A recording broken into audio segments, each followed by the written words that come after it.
Hi everyone, welcome back to the channel. In today's video, I'll be discussing various intermolecular forces and how they alter the boiling point of particular solutions.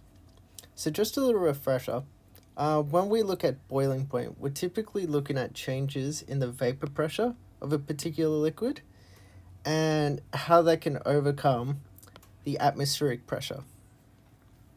So in general, a solution or a liquid will start to boil, and these liquid particles will become gases when the vapor pressure overcomes atmospheric pressure. So when we talk about intermolecular forces, we're essentially describing the attractive forces that occur between adjacent molecules.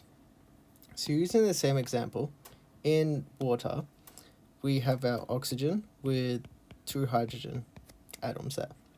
So when this particular water molecule comes close to another water molecule, in general, there's an attractive force between the oxygen and the hydrogen. Now I'll be discussing what this is in this video. But all you need to know for now is that because of this attractive force, in particular solutions, we can see that the boiling point is perhaps higher than expected. These molecules here are less likely to enter the gas phase, and this is because of the intermolecular forces that occur within. So in this video, I'll be describing 4 different types of intermolecular attraction. We'll be starting off with the ion-to-ion, the ion-to-dipole, the dipole-to-dipole, and then lastly, the London dispersion forces. So it's important to note that the ion-to-ion intermolecular force is by far the strongest out of the 4 of them, and the London dispersion force is the weakest. So ion-to-ion intermolecular attraction occurs between 2 atoms that are ions. Now an ion is typically an atom that has an unbalanced charge. It either has a positive or negative charge associated with it. So in table salt, which is sodium chloride, when these 2 atoms are separated, so they're not actually bound together, we see that sodium has a positive charge and chloride has a negative charge. And even if these 2 atoms aren't bound, they experience an attractive force. And this is because of the opposites in charge that they have associated with them. So because of this, they have this intermolecular force or intermolecular attraction called the ion-to-ion intermolecular attraction. We also see this with potassium iodide. So because potassium has a positive charge and iodide has a negative charge, they also experience an intermolecular attractive force. So the second intermolecular force we'll talk about is the ion-to-dipole. But to start off with, I'll just define a dipole. So when we get 2 atoms bound, such as the oxygen and hydrogen in water, the oxygen is much more electronegative than hydrogen, and consequently, it likes to draw electrons from the hydrogen. From the hydrogen there. And this results in a bit of an unequal charge between the two. So the oxygen has an electronegative charge on it, and the hydrogen has an electropositive charge. So knowing what a dipole is, we can now look at the ion-to-dipole intermolecular force. So essentially, when we get this electronegative charge on the oxygen, because of the difference in electronegativity between oxygen and hydrogen, this electronegative charge can be attracted to a positive charge on an ion, such as sodium. So even though the oxygen and the sodium aren't actually bound in any way, shape, or form, they experience this attraction, and it's only because of this difference in the charge between the two. Now, it's important to remember that the oxygen doesn't actually have a real charge associated with it. It's not like an ion, but it just has a net decrease or a net negative charge on it because of the difference in electronegativity between oxygen and hydrogen.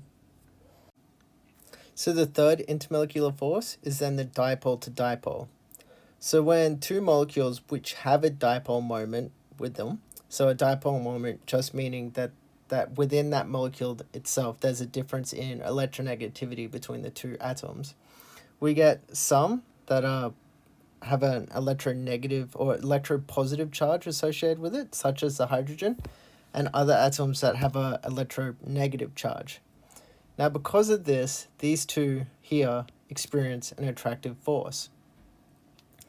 Now, it's important to note here that the attractive force that occurs between oxygen and hydrogen is called hydrogen bonding. So hydrogen bonding is an intermolecular force that isn't real bonding, but it is a strong type of intermolecular attraction. So hydrogen bonding typically occurs between hydrogen and oxygen, hydrogen and nitrogen, and hydrogen and fluorine. So anytime you see a molecule that has an oxygen, nitrogen, or fluorine on it, and there's a hydrogen in a different molecule, these will experience hydrogen bonding. And hydrogen bonding is a particularly strong type of dipole-to-dipole intermolecular attraction. So the last intermolecular attractive force that can occur is London dispersion forces. Now, in a typical atom, we usually see this even distribution of electrons.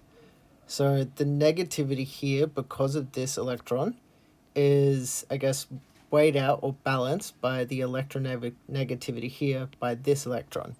However, just due to randomness, sometimes these electrons can go onto one side of the atom, and this causes, I guess, a uneven distribution in electronegativity, causing a negative side with the electrons on it and a positive side. Now, because of this, when you have two atoms that are adjacent to each other, and again, just due to randomness, sometimes because of this, I guess, unequal distribution of electrons, you'll get a positive side and a negative side. So again, in this side here, we'll have a positive, and this side we get a negative. And again, just due to randomness, we will experience, or these atoms will experience, an attractive force between them. So I guess the big take-home message here is that as we increase the intermolecular attractive forces that occur in a molecule, or occur between a molecule, we also increase the boiling point. Now, the way that I like to think about it is in these molecules with weak intermolecular force or attraction, they tend to, they tend to be really dispersed out and they don't really congregate together. And consequently, we get an increase in the chance of them escaping from the liquid phase into the gas phase.